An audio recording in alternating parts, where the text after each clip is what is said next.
Alors pour ces 20 ans, j'ai un message particulier à une personne qui s'appelle Patrick Hervé. Donc Patrick, merci pour tout et à très bientôt. Je m'appelle Philippe Bellard et je dirige une société qui s'appelle le groupe Austral Assistance.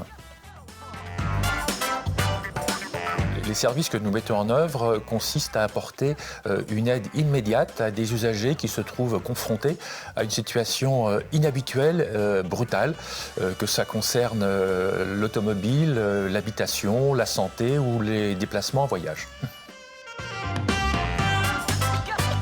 Pour moi, la Technopole est un lieu vraiment privilégié qui permet aux entreprises qui s'y trouvent de bénéficier d'un environnement innovant, dynamique, dans un cadre propice au développement et à l'épanouissement des salariés.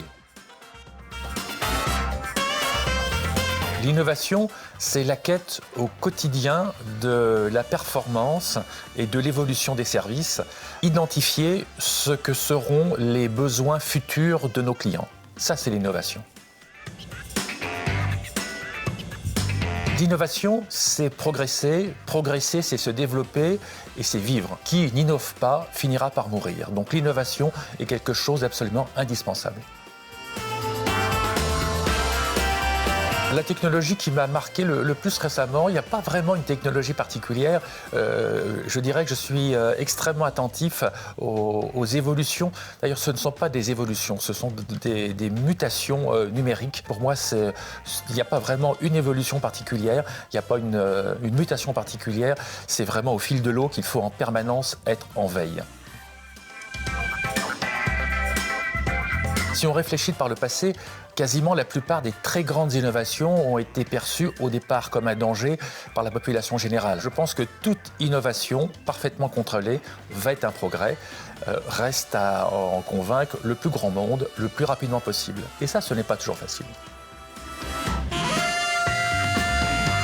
Pour moi, ce n'est pas la question. La réunion est innovante. Et lorsque je regarde autour de moi, lorsque j'entends les personnes qui ont des projets, je suis vraiment émerveillé et enthousiasmé par tout ce que l'on a comme possibilité.